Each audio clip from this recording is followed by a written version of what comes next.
너무 정돈된 목소리, 준비된 목소리로 찬양의 은혜 많이 받았습니다. 감사합니다. 예. 신명기 법칙이라는 제목으로 함께 마지막 설교 말씀 나누겠습니다. 새해가 벌써 2주째 흘렀습니다. 주께서 우리에게 새해 가는 길목에 가장 적절한 말씀을 허락해 주심으로 버팀대가 될 수 있기를 진심으로 바랍니다. 오늘 구약 신명기 본문인데요. 신명기는 원어적인 의미가 반복하여 말하다는 뜻입니다. 반복하여 말하다. 예.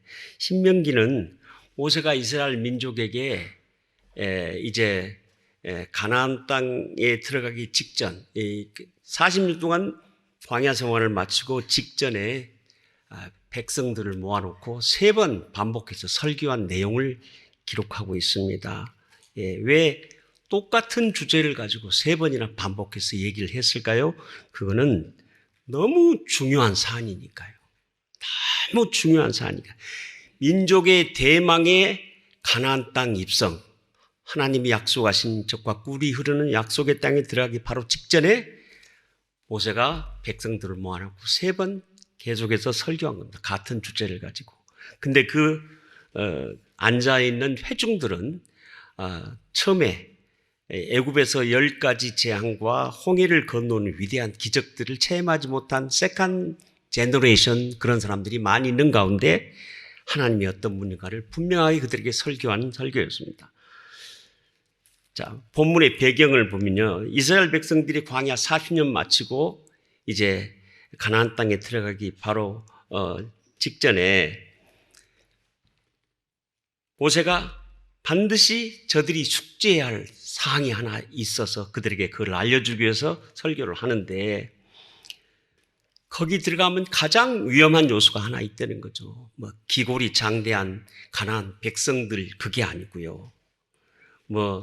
그들이 장착하고 있는 철로 만든 강력한 무기도 아니고요. 또한 그 사람들이 살고 있는 강력한 성곽도 아니고요. 모세는 저들에게 눈에 보이지 않는 가장 무서운 적인 가나안의 신들에 대해서 경고하기 위해서 3편의 설교 말씀을 쓴 겁니다. 가나안 땅의 대표적인 신은 바알과 아세다로 신입니다. 그런데 이 신들은 여호와 하나님이 전쟁의 신이라면 이 신들은 농사의 신이거든요. 그래서 비를 주고 풍요를 가져다 주는 신이에요. 예. 그리고 이 신은 거기에다 플러스 쾌락까지 주는 그런 신이란 말씀인 것이죠. 이 신들은 신도들에게 무슨 율법을 지키라고 강요하지 않고요. 의무사항이 전혀 없습니다. 오히려 쾌락을 가져다 주는 신이고 그래서 아주 믿기가 엄청 편한 신입니다. 예. 뭐든지 수여받기만 하고 의무가 없으니까 얼마나 편하겠습니까? 반면에 이스라엘 여호와 하나님은 612가지의 율법을 놓고 철저하게 지키기를 그 민족에게 말씀하시는 엄격한 하나님 여호와시고요. 그렇기 때문에 모세가 생각할 때 이 사람들이 광야에서 가나안 땅으로 들어가면 분명히 엄격한 하나님을 버려버리고 너무너무 편하고 좋은 가나안 신을 섬길 것이다. 그걸 모세는 이미 간파하고 3번씩 반복해서 절대로 그쪽 신을 믿으면 너희는 망한다는 그런 얘기를 연속 3번 같은 팀을 가지고 얘기한 겁니다. 그는 왜 이스라엘 민족들이 다른 신을 쫓는 것이 너무너무 중요한 사항이며 위험한 사안인지 오늘 본문 말씀이 그대로 얘기하고 있습니다. 이 신명기 30장 15절부터 나오는 이 설교는 모세가 3번 설교할 때 3번째 설교 중에도 대단원 결론에 속하는 아주 부분이라고 볼 수 있습니다. 여기 15절을 여러분 한번 보십시오. 15절 보라 내가 오늘 생명과 복과 사망과 화를 내 앞에 두었다. 그러고 있습니다. 2가지의 삶을 지금 얘기를 하고 있습니다. 여기 생명과 번영과 복을 주는 삶이 너희를 기다리고 있다. 가나안 땅에. 그렇지만 여기 사망과 화를 자초하는 무시무시한 사망이 너희를 기다리고 있다. 두 개의 라이프를 얘기를 하면서 둘 중에 너희들이 택함에 따라서 어떤 결과를 가져올까에 대해서 16절과 18절에서 분명하게 얘기하고 있습니다. 그는 뭔가니 너희들이 여호와를 선택해서 끝까지 주님을 섬기면 필경에 반드시 번영을 누릴 것이다. 그러나 가나안 신들을 택하면 반드시 죽을 것이다. 반드시 망할 것이다. 그렇게 얘기를 하고 있습니다. 여러분, 이 말씀 하나님께 순종하면 참복이 올 것이요 불순종하면 저주가 반드시 임한다고 하는 이 법칙, 이게 바로 신명기 법칙입니다. 신명기에서 지속적으로 우리에게 반복해서 얘기하고 있는 하나님의 말씀입니다. 그리고 신명기의 주제일 뿐만 아니라 성경 전체의 주제입니다. 성경 전체의 주제. 하나님께 순종하면 영생의 위대한 복이요 불순종하면 사망의 무시무시한 저주가 올 것이라는 그 주제가 성경 전체에 쭉 깔려 있습니다. 여러분, 신명기 법칙이 그때 그 당시 그 설교를 듣고 있었던, 광야에서 설교를 듣고 있었던 그 사람들에게만 국한된 것이 아니고요. 오늘날 저와 여러분에게 똑같이 적용되는 영원히 변치 않은 하나님의 말씀입니다. 이 말씀 보니까 오늘 하나님께서 저희들에게 이렇게 도전을 하시죠. 열린문 성도들아, 이제 너희들은 새해를 맞았다. 내가 너 앞에 복과 번영을 가져다주는 삶을 너에게 주겠다. 또 하나, 사망과 저주의 삶이 여기 있다. 어떤 것을 택할 것인지 너희들이 스스로 택하라. 이렇게 주님이 우리에게 오늘 도전한다고 저는 생각이 됩니다. 성경의 모든 책은 다 신명기 법칙을 지주로 해서 나가고 있습니다. 한번 살펴보시죠. 신명기 다음에 여호수아서입니다. 여러분, 여호수아서 하면 딱 제일 먼저 생각나는 게 여리고성 작전이 아닙니까? 여리고성 작전이 있을 때 하나님이 이스라엘 백성들의 명령하기를 하루에 한 바퀴씩 엿새 돌고 일곱째 날에는 7번 돌아라. 그랬지 않습니까? 예? 그리고 소리를 지르면 한꺼번에 성이 무너질 것이다. 얼마나 황당한 하나님의 명령입니까? 내용이 이게 무슨 말이 됩니까, 여러분? 그 철옹성, 한 번도 무너진 적이 없는 성벽이 두 겹으로 돼 있어가지고 그 높이가 30m씩 되는 철옹성이 두 개 있고 그 두께가 마차가 두 대가 한꺼번에 갈 수 있을 만큼 그렇게 두꺼운 성 두 개를 어떻게 해서 넘어가냐 이 말씀이죠. 이 오합지졸인 이스라엘 백성들이. 근데 돌기만 하고 소리만 질러라. 이렇게 하나님이 명령하셨죠. 근데 이스라엘 백성들이 모세의 말을 기억하고 순종하자. 내용이 어떻든 순종하자 하고 순종을 그대로 했더니 한꺼번에 무너지는 놀라운 역사. 신명기 법칙이 그들에게 온전히 통하는 그런 역사가 나타났습니다. 하나님께서는 이스라엘 민족들이 하나님이 명령하신 아주 어리석어 보이는 바보 같은 명령을 듣는지 안 듣는지 그거를 주시하고 계셨던 겁니다. 이스라엘 백성들은 거기에 순종함으로 놀라운 형통을 그리고 대승을 경험했습니다. 중세시대 때 우리가 잘 아는 프란시스 아시시 신부가 후계자를 구하는데 많은 지망생들이 왔습니다.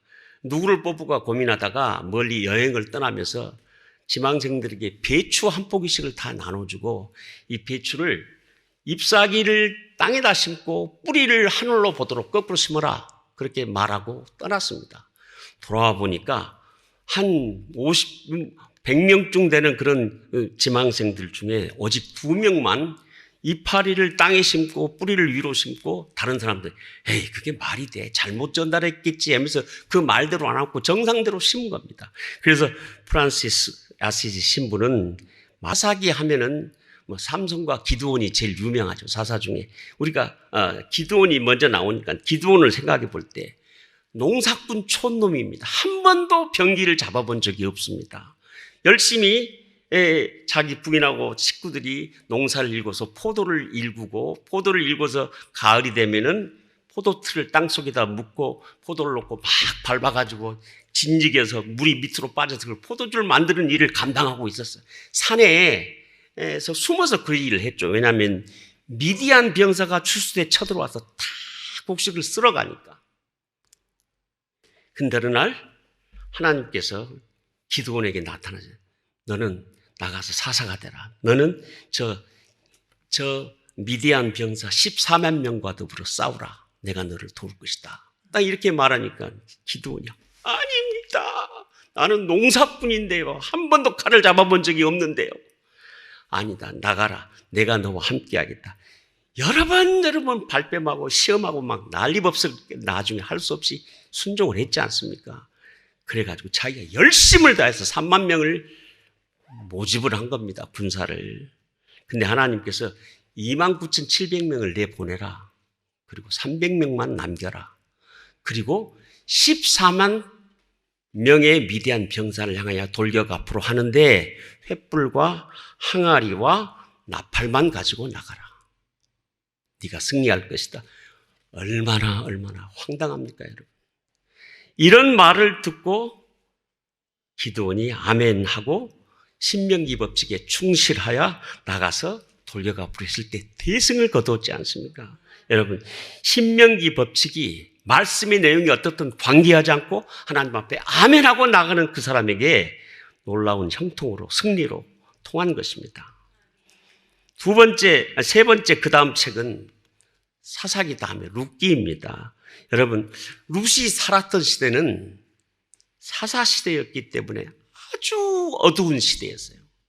예, 엘리 대제사장이 눈이 어두워가지고 사무엘에게 사무엘아 불렀는데도 그게 뭔 소린지를 못 알아듣고 있었던 그런 시대였어요. 대제사장조차도 영안이 열리지 않고 막혀버렸던 그런 시대. 사람들이 자기 소견에 옳은 대로 행하더라 그랬습니다. 사람들이 하나님의 말씀에 따라서 행해야 되는데 그렇지 않고 자기 소견대로 각자 행하니까 사사기 시대가 너무너무 어두운 시대였습니다. 예, 그런데 하나님께서는 그 불순종의 시대에 한 시골 아낙네에게 마음이 꽂히셨습니다. 바로 이방 여인인 룻이라는 여자에게 주님의 눈이 확 꽂히셨어요.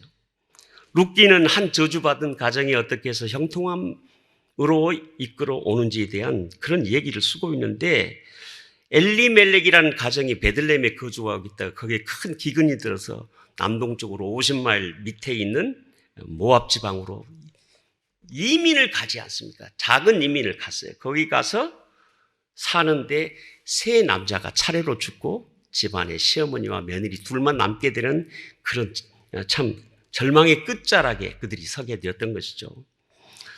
이런 상황에서 젊은 과부 두 며느리가 어떻게 원칙을 결정하고 행동하는지 모습을 우리들에게 보여주고 있습니다. 오르바는 새 삶을 찾아 친정으로 돌아가서 다시 결혼을 다시 해서 이렇게 사는 방법을 택해서 말하자면 친정으로 갔는데 친정이 모압이죠. 모압. 그러니까 모압의 신 몰록과 그모수 신에게 다시 돌아간 것입니다. 현실적으로 볼 때 아주 현명한 판단이라고 선택이라고 볼 수 있습니다. 그런데 룻은 여호와 하나님을 그가 선택했습니다. 그녀는 시어머니에게 이렇게 말했죠. 너무너무 유명한 말씀, 어머니 저를 가라고 마세요. 예, 어머니 가는 곳에 나도 가고 어머니 장사되는 곳에 나도 장사되고 어머니 백성이 내 백성이요 어머님의 하나님이 내 하나님이 될 것입니다. 그랬습니다. 중요한 것은 몰록과 그모스의 신을 섬기고 있었던 그가 새롭게 눈이 열려 하나님을 발견한 것입니다. 그래서 어머님의 하나님이 내 하나님이 될 것입니다 라고 딱 키워드를 말했어요.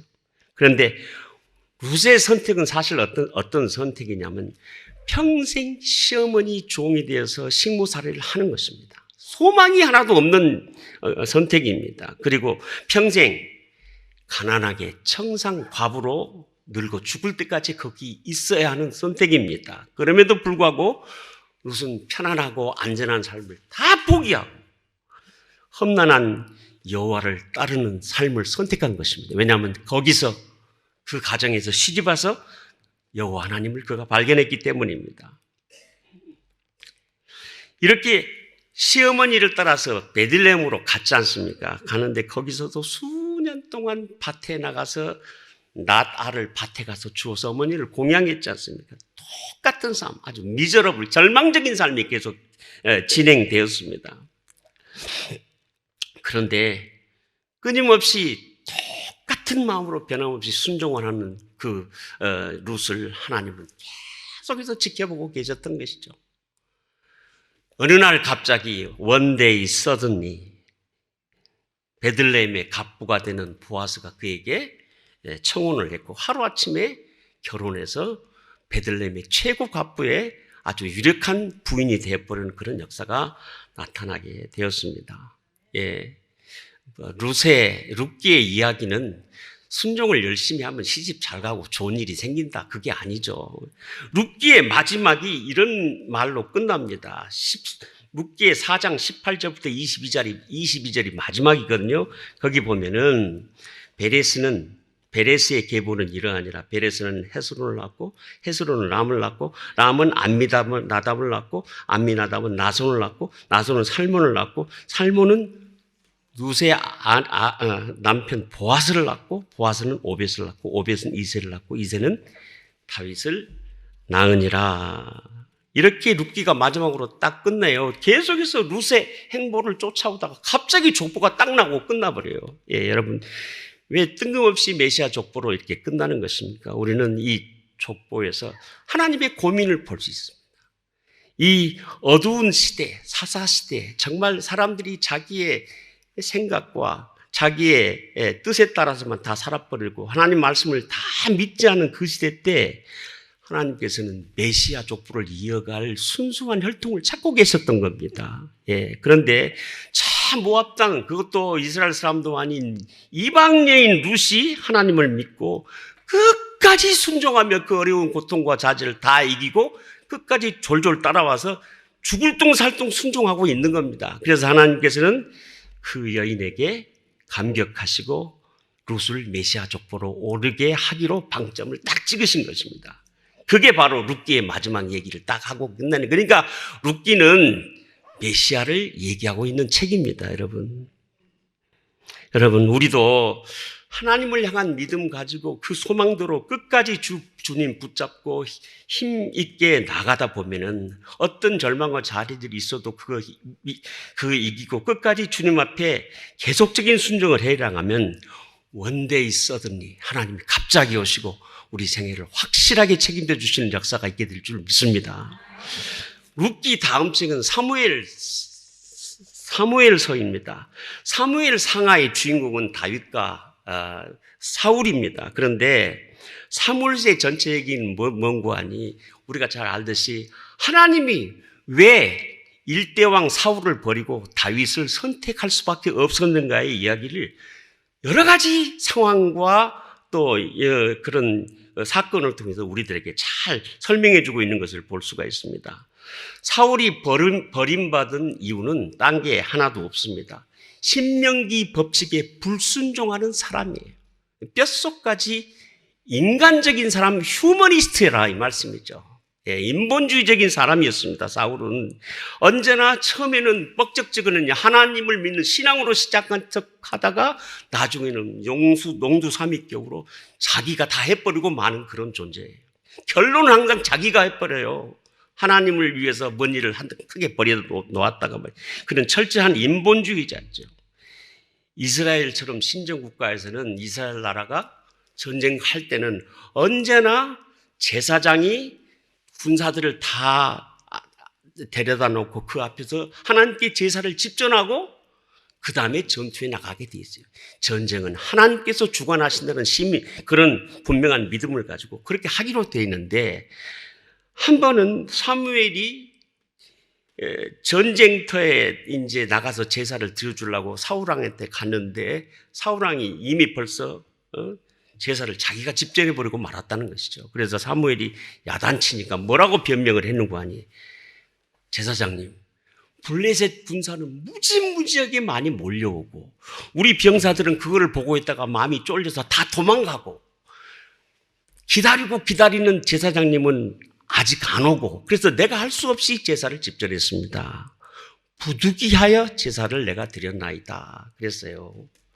여러분 한마디로 사울은 부득이한 일이 생기면 원칙과 하나님의 말씀을 무시하고 자기 생각대로 해버리는 그런 존재라는 이 말씀입니다. 신명기 법칙을 언제나 무시하고 살았던 사람입니다. 여러분 우리는 어떻습니까? 주일날 보통 부득이한 일이 생기면 아주 부득이한 일이 생기면 예배를 쉽게 제끼는 경향이 있죠. 비즈니스를 하다가 자금이 상당히 나빠지면 11조를 잠시 쉬는 경향도 있고요.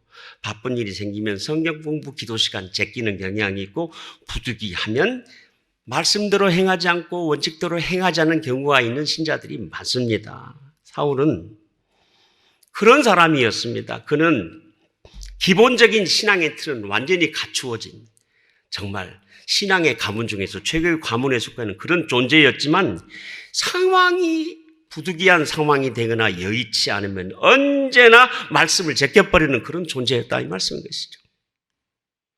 하나님은 그런 사람을 이스라엘의 왕으로 계속해서 삼을 수가 없는 것이죠. 자, 이런 사람을 하나님께서 어떻게 취급하셨습니까? 사울의 최후 블레셋 군사 싸우다가 자기가 다 자기 군사들이 진 거를 패배한 거를 알고 스스로 칼을 땅에다 놓고 거기에 엎드러져서 칼에 찔려 자기라고 말았죠. 그거를 블레셋 병사가 와서 사울의 목을 팍 쳐서 잘라서 그 타울의 머리카락을 피가 줄줄 흐르는 머리를 쥐고 말을 타고 블레셋 성들이 여러 개 있는데 그 성들을 다 방문하면서 성문에 방문할 때마다 사울의 수급을 사람들 앞에서 높이 쳐들고 보시오 바로 이자가 우리의 철천지 원수 이스라엘 왕 사울의 대가리요 이렇게 말할 때 수많은 사람들이 웃으면서 조롱하면서 박장대소하는 그런 일들이 벌어지고 말았습니다. 목이 잘렸으니까 몸뚱아리만 남아있을 거 아니에요. 그 몸뚱아리는 블레셋의 서울, 수도가 되는 가드라는 성벽, 그러니까 성벽은 번종통입니다. 제일 사람들이 많이 다니는 데다가 시체를 딱 붙여놓고 보라. 저주받은 자가 바로 이자다 하면서 그렇게 해놓고 오가는 사람마다 손가락질하고 하면서 그를 비난하게 만들었던 것입니다. 누가 그렇게 했습니까, 여러분? 블레셋 사람이 했습니까? 아니죠. 하나님이 하신 거죠, 여러분.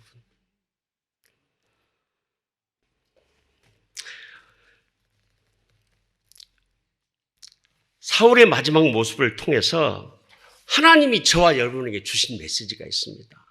언제나 하나님은 살아계시고 우리의 기도를 들으시고 작은 신음소리도 오늘 또 응답하시는 그런 주님인 걸 우리는 잘 알고 있으면서도 여의치 못한 일이 생기면 하나님을 제껴버리고 매상이 이번 주일은 특별하니까 주일날 한 2,000불 들어오니까 그냥 하나님 미안합니다 하고 주일날 예배당 제껴버리고 이런 그 부득이한 일이 생길 때 하나님을 자꾸 제껴버리고 지 맘대로 오는 사람들이 어떤 결과를 가져오는가에 대해서 하나님이 사울을 통해서 확실하게 이렇게 보여주는 것이죠.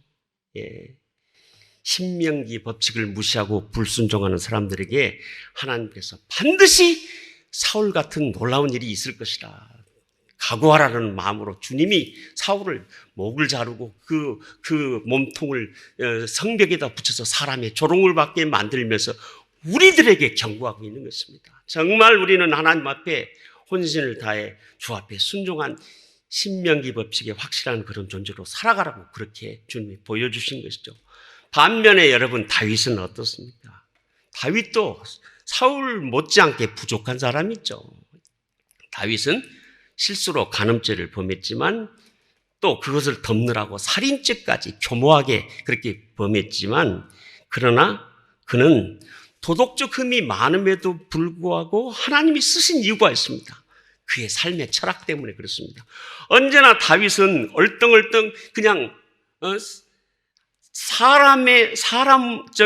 신앙적이지 않은 일로 시작했다가도 마지막은 항상 하나님으로 결론을 짓는 그런 존재. 자기로 시작했다가 하나님으로 결론을 짓는 사람인 것이죠. 사울과 정반대입니다. 말하자면 이런 겁니다. 어머니가 회초리를 들고 이놈의 자식들을 왜 숙제도 않고 그래 때리려고 막 와서 막 때리면은 의붓자식은 도망가 버려요. 그런데 친자식은 엄마 하고 막 울면서 엄마 치마복수로 들어오면서 확 잡고 잘못해서 미안해 용서해줘 이렇게 들어온다 이 말씀이죠. 다윗은 언제나 그가 하나님 앞에 범죄했을 때 하나님 앞에 달려와 하나님의 치마폭을 붙잡고 바짓가랑을 붙잡고 주여 살려주소서 하면서 눈물을 흘리고 주 앞에 온전히 회개를 다했던 하나님의 사람, 신본주의자였습니다. 그의 철학 때문에 하나님은 다윗을 너무너무 사랑했어요. 예. 다윗이 얼마나 하나님을 사랑했는지 우리가 잘 알지 않습니까? 다윗 성으로 빼앗겼던 하나님의 법궤가 돌아올 때 너무 기뻐서 춤을 무아지경으로 치다가 바지가 다 이렇게 흘러내려 버려가지고 아마 빤스가 보이는 모양입니다. 그래서 사람들이 그걸 보고 비웃었잖아요. 미갈이 그 사울의 딸이 그걸 비웃어 저런 왕이 되어가지고 저런 일을 할 수가 있나? 저 점잖지 못하게 왜 저럴까 하고 비웃은 거를 하나님 너는 평생 자식을 못 낳을 것이다고 내가 사랑하는 다윗을 네가 뭐라고 비웃냐 하면서 하나님이 화를 내서 그에게 저주해 버렸어요. 그만큼 하나님이 다윗을 사랑하겠고 다윗도 하나님 하면 정신이 없는 사람이었어요. 그만큼 사랑했습니다. 그래서 다윗 생애는 싸울 때마다 승리요 언제나 번영의 가도를 달렸습니다. 다윗의 생애는 말없이 우리에게 이렇게 선포하고 있는 것이죠. 하나님께 순종하는 자 바로 다윗같이 되느니라 그렇게 말하고 있습니다. 여러분 한마디로 사울은 신명기 법칙을 무시했고 다윗은 그 법칙에 철저하게 이행했던 사람입니다. 제가 교회 개척 얼마 되지 않아서 정말 힘들었을 때 40대 초반 되는 이혼남이 컨스트럭션을 하는 이혼남이 저희 교회 혼자 찾아왔어요. 부인이 도망가 버려가지고 고등학교 다니는 자식 둘을 놔두고 도망가서 구차하게 애들 밥도 먹이고 가서 사업도 하고 그런 삶을 사는 사람이 저희 교회에 이렇게 오셨어요. 근데 이 사람이 교회를 조금 다녀보더니만 이 교회에 내가 뼈를 묻어야 되겠다 그렇게 생각했는지 무조건 이 교회 집회는 내가 다 참석하리라 그렇게 사람들한테 선포를 하더라고요. 예, 밖에 나가서 그 공사하는 사람들은 뭐 시간도 때도 없이 밤에도 일하고 그러기 때문에 집회를 참석하기가 쉽지가 않습니다. 그런데 자기가 그렇게 결심을 하더니만 새벽 기도 한 번도 안 빠져 수요 집회, 금요 집회, 주일 뭐 다 참석하면서 죽도록 열심히 하더라고요. 그런데 어느 새벽에는 새벽 기도 나와서 새벽 하는데 갑자기 그냥 벅 쓰러져 버리더라고요. 이제 설교하는데 보니까 코피가 그냥 위에서 펑펑펑펑 쏟아지는 거예요. 조금 흐르는 게 아니라 막 쏟아지는 거예요. 그래서 장의자에다 눕혀놓고 교인들이 와서 솜으로 맞고 막 난리가 났습니다. 예배 드리다가. 저는 그 모습을 보면서 얼마나 하나님 앞에 감격하고 감사했는지 우리 교회에 집회를 열심히 참석하다가 너무 그게 힘이 겨워서 코피가 터지는 사람이 있다니 세상에 나는 훌륭한 목사네 그런 생각이 들더라고요. 여러분 집회를 절대로 안 빠지겠다고 생각하고 최선을 다하다가 코피 나신 분 여기 많으시죠? 이 교회는 성령 충만해서 그런 분이 많은 줄 압니다. 한 번은 중부 누저지에 사는 한 자매가 자기 교회 조목에 라이드 좀 달라고 하는데 저희 교회 북부 누저지라서 거기까지 가는데 한 50분 걸리고 올라오는데 50분이니까 한 번 가서 픽업하려면 2시간이 걸린단 말이죠. 근데 또 예배 마치고 나서 데려다주고 또 오는데 또 2시간이니까 하루에 주일날 4시간을 소비해서 그 자매를 데려올 수밖에 없는 형편인데 이 김 집사가 내가 하겠습니다. 그래가지고 비가 오나 눈이 오나 한 4년 동안을 하루도 빠짐없이 주일날 4시간을 왔다 갔다 픽업을 하면서 그렇게 기쁜 마음으로 감당하는 모습을 봤습니다. 아주 하나님 앞에 훌리 헌신해요. 밤일을 이렇게 누가 공사를 하다가 바빠서 수요일 날도 막 밤일 하다가 한 7시 반 되면 교회 8시 집회니까 그냥 와버려요. 다 놔두고 와버려요. 그래서 예배 드리고 또 가서 하든지 말든지 그 다음날 가서 이러고 그렇게 하나님께 온전히 프라이오리티를 거기도 최선을 다했는데 그렇게 봉사하다 보니까 좋아하는 술도 끊어지고 사업도 삶이 정돈되니까 잘 되고 처음 교회 왔을 때 쪼잔하게 차도 한 대 없어가지고 왔을 때 11조를 한 주에 30불 40불을 하던 사람이 1년 2년도 안 지나서 11조를 한 주에 500불을 하더니 금방 누구 이쁜 여자를 만나서 재혼도 하고 학군 좋은 데다가 2밀리언짜리 집도 사고 하나님이 막 복을 보여주는 모습이 보이더라고요. 아이고, 나도 누구 좀 핏값에 올거가 혹시 그런 사람이 여기 계실지 모르겠어요. 아, 저렇게 하면 집도 생기고 11조도 500불 일주일에 하면 보니까 한 달에 2만 불, 3만 불 벌겠네.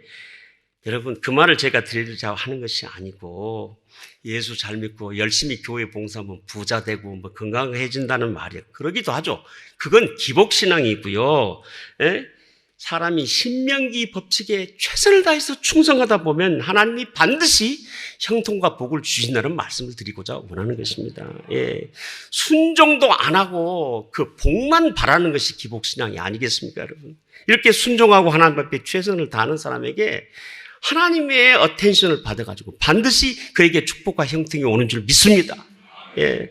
사무엘서 다음 책은 열왕기서와 역대서예요. 여러분, 그렇죠? 열왕기서, 역대서인데, 저자가 열왕기서와 역대서를 써갈 때, 왕들의 사적을 써갈 때, 왕들의 사적에 미주알, 고주알, 이런저런 일은 다 쓰지 않고, 이 사람이 신명기 법칙을 충실하게 했느냐, 안 했느냐를 관점으로 해서 그 역사서를 쓴 겁니다. 그래서 거기 보면은, 이런 표현이 많이 나오죠. 아무개 왕에 올라 12년을 치리했는데 하나님 보시기에 악한 왕이었더라. 그가 바알을 섬겼으니 하나님이 진노하사 이웃의 강대국을 일으켜 이스라엘을 치게 하니 백성들이 괴로움이 더하더라. 이런 표현이 나오죠. 반면에 또 아무개 왕이 왕에 올라 20년을 치리했는데 아세라 상을 찍고 바알 상을 불태웠으니 그가 하나님 보시기에 선한 왕이었더라. 하나님이 그 나라를 강성하게 하심으로 40년간 그 나라에 평안을 주셨더라. 이런 표현이 반복해서 이렇게 나오고 있지 않습니까? 이게 무슨 말씀이죠?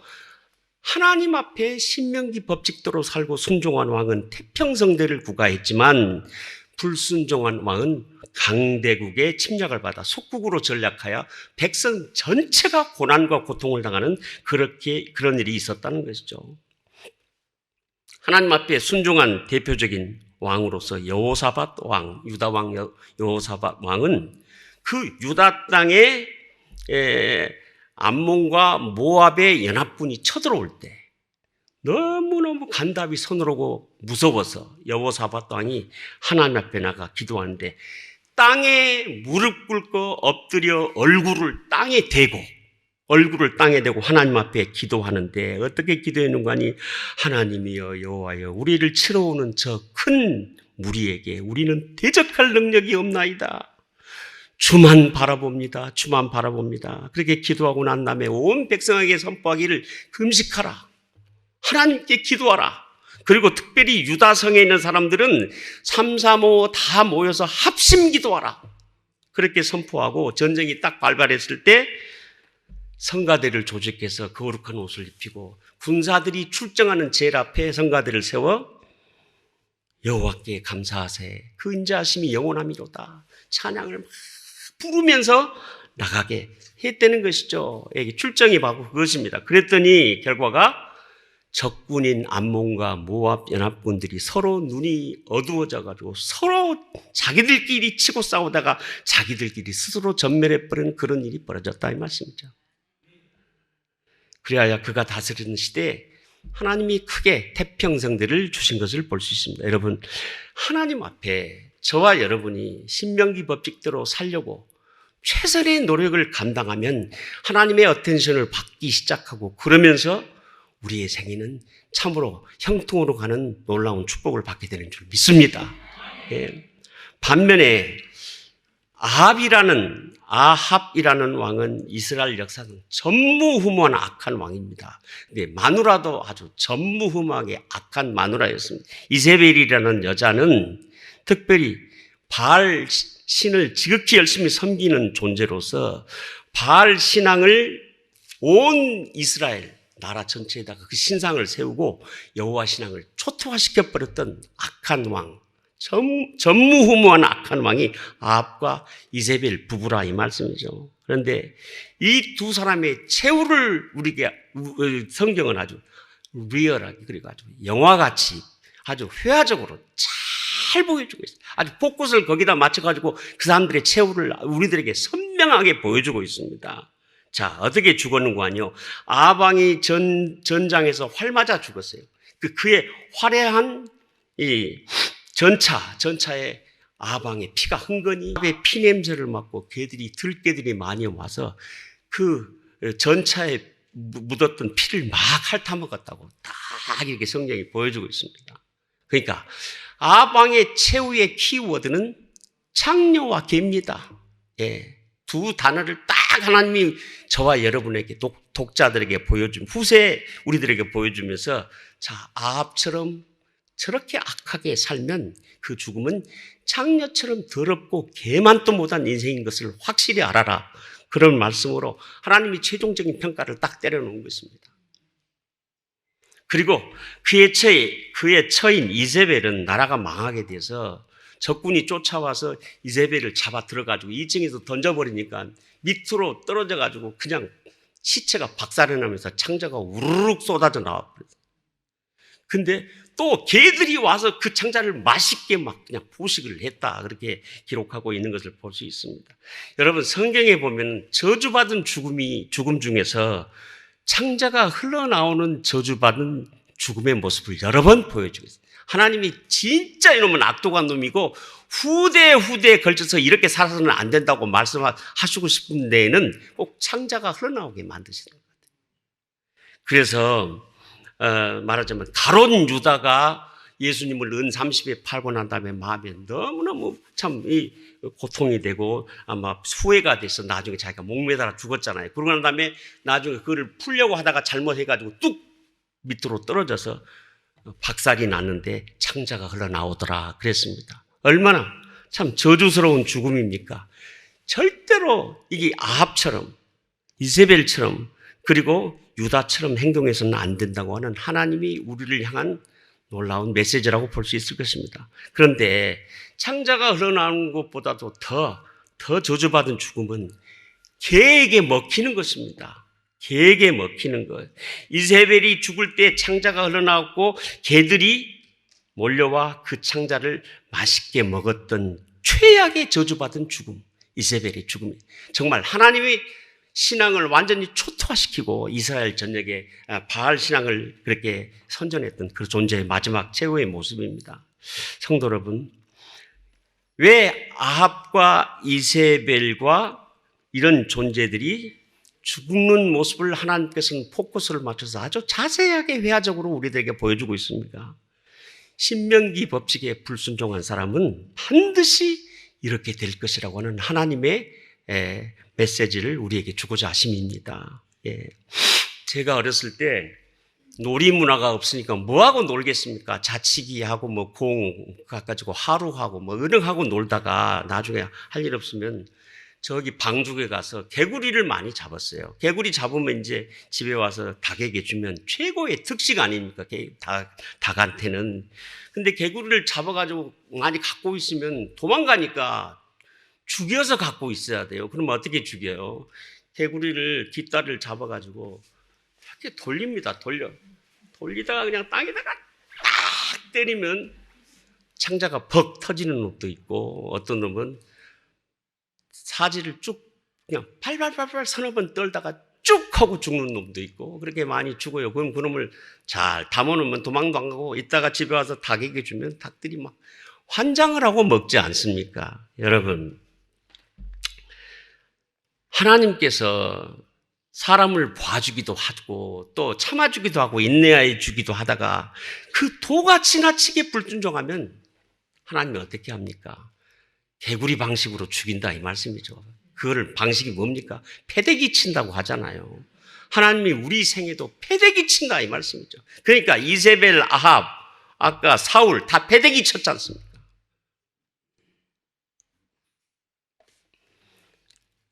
사람들이 하나님을 알고 축복의 하나님이고 우리가 불순종하면 어떻게 해줄 것이라는 것을 알면서도 무시하고 계속 불순종하는데 그 도가 지나치면 하나님이 우리에게 그들에게 대했던 것처럼 대해준다고 하는 메시지로 그렇게 회화적으로 저희들에게 아주 자세하게 얘기를 하시는 것입니다. 사울을 그렇게 하셨고 아합과 이세벨을 그렇게 하셨죠. 마지막으로 신명기 주제 하나를 여러분께 말씀을 드리고 마치겠습니다. 신명기 주제 중에서 마지막으로 계속적으로 신명기에 반복되는 것은 마음을 다하고 뜻을 다하고 목숨을 다하고 뭐 그렇게 여호와를 사랑하라 그랬어요. 그러니까 하나님이 좀 남살스러운 말씀을 하셨잖아요. 너 마음을 다해서 나 사랑해라. 좀 점잖하시면 얼마나 좋을까. 왜 자기 자신을 저렇게 마음을 다해서 사랑하라고 하실까? 저는 좀 언짢았습니다. 이런 걸 옛날에 믿음 없을 때 읽을 때는. 근데 하나님이 최고의 선이시고 그분의 말을 따르고 믿는 자는 진정한 축복이 있기 때문에 하나님이 다 하시고 그렇게 하신 겁니다.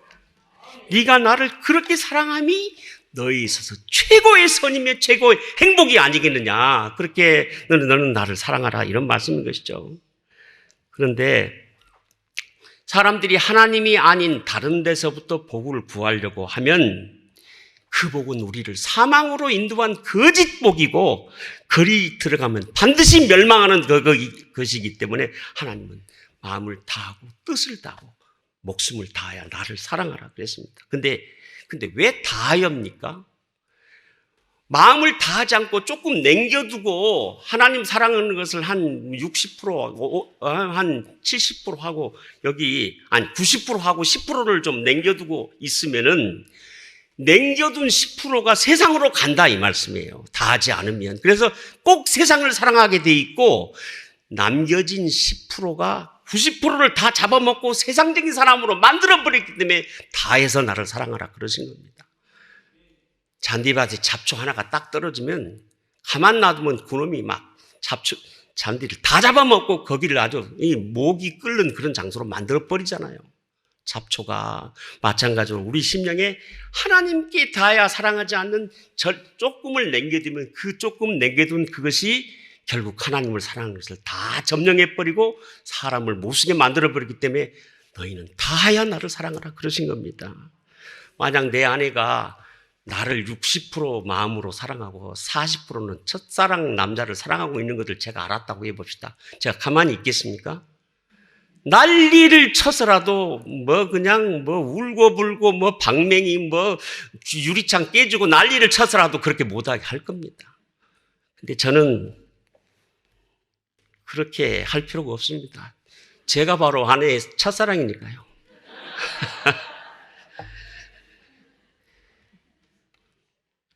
만약에 우리가 100% 사랑을 하지 않고 1%만 남겨둔다면 그 1%가 다 99%를 압살하고 우리를 세상 사람으로 만들어버린다고 제가 말씀드렸잖아요. 하나님은 너무나 우리를 사랑하시기 때문에 나를 마음과 목숨을 다해서 사랑하라. 그렇게 말씀하시면서 그 사랑을 통해서 엄청난 축복과 은총을 우리가 누리기를 진심으로 원하기 때문에 주님은 그렇게 하시는 것이죠. 그래서 하나님께서는 우리들에게 계속적으로 말씀을 손목에 매라, 말씀을 옷깃에 써서 붙여라, 말씀을 이마에 붙여라, 말씀을 문설주에 써서 들며 나갈 때마다 말씀을 계속 봐라. 너희들은 누웠을 때나 일어섰을 때나 앉으나 서나 언제나 하나님의 말씀으로 장착하라. 너희 자녀들에게 계속 가르쳐라. 왜? 하나님의 말씀이 여기서 이렇게 계속적으로 내 마음속에서 움직이고 역사하지 않으면 언제나 사탄이 와가지고 우리를 잡아버리고 여기 그냥 잡초밭으로 만들어서 모기가 들끓게 만들고 그냥 유혹받게 만들고 죄악에 질질 끌려다니다가 망하게 만들고 별짓을 다 하기 때문에 하나님은 마음을 다하고 뜻을 다하고 목숨을 다해서 나를 사랑하는 것이 너에게 최고의 복인이라고 말씀하신 것입니다. 이스라엘 나라에 초등학교 4학년쯤 되면은 수업을 전폐하고 그 학기 동안에는 무조건 신명기를 다 외워야 됩니다. 그래서 학기 끝날 때는 나와서 외운 거를 다 발표를 해야 돼요. 왜 그렇게 하는 것입니까? 신명기 말씀이 영원한 생사를 결정하기 때문에 그렇습니다. 성도 여러분, 우리가 새해를 성공적으로 살기 위해서 해야 될 가장 핵심적인 것이 바로 여기에 있습니다. 하나님께 신명기 법칙을 심령에 안고 정말 주님을 다하여 마음을 다해서 사랑하며 살아야 되겠다. 그럴 때 하나님을 사랑하려고 최선을 다하고 있으면 나도 모르게 세상 일은 자동적으로 형통하게 되는 놀라운 역사가 나타나는 것입니다. 그러나 우리가 하나님께 순종함 없이 성공한다면 그것은 마치 모래 위에 지은 집처럼 반드시 무너지고 마는 것인 줄 믿습니다. 그래서 한 해 동안 저와 여러분이 말씀을 꼭 붙잡고 하나님 앞에 순종하며 가야 될 줄 믿습니다. 오늘 본문 20절에 내 하나님 여호와를 사랑하고 그 말씀을 청종하며 그랬습니다. 그 말씀을 청종하며 이 말은 히브리어로 다박입니다. 다박이란 말은 무슨 언어적인 그 의미가 있는 거 아니? 거미 집을 만들 때 제일 먼저 베이스 캠프에다가 자기 엉덩이에서 나오는 찐득찐득한 것을 다른 데보다 또 10배, 20배 막 진하게 바릅니다. 그 다음에 거기서부터 왔다 갔다 하면서 거미집을 짓는 거예요. 왜 처음 베이스 캠프에다 그렇게 열심히 최선을 다해서 찐득이를 붙이는 것입니까? 그게 그 집 전체를 지탱해주는 기초기 때문에 그러는 것이죠. 여러분, 오늘 모세가 이스라엘 백성들에게 말하기를 내 하나님 여호와를 사랑하고 그 말씀을 청종해라. 그 말은 하나님의 말씀을 네 마음에 단단히 강력하게 붙이려는 것이죠. 절대 떨어지지 말라는 것이죠. 신명기 법칙을 얼마나 마음속에 붙이고 살아나는 것이죠.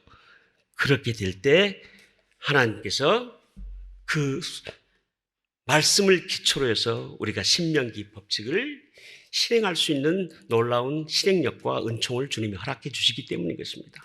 여러분, 날마다 하루 시작할 때 하나님 앞에 잠자다가 눈을 뜨면 바로 뒤로 엎어져서 주님, 오늘 또 하루 선물로 주셔서 감사합니다. 이 하루 하나님의 뜻 가운데 말씀 순종하며 살겠습니다. 꼭 붙들어 주십시오. 그렇게 기도하고 사실 수 있기를 바랍니다. 하루도 말씀을 안 잊고 지나가는 날이 없기를 바랍니다. 날마다 적인지 시간 하나님 앞에 엎드려 기도하는 시간을 확보할 수 있기를 바라는 것입니다. 그래서 이 한 해 동안 신명기 법칙을 최선을 다해서 여러분께서 이행하시는 말미암아 형통이 넘치는 한 해 되시기를 주 예수 이름으로 축원합니다.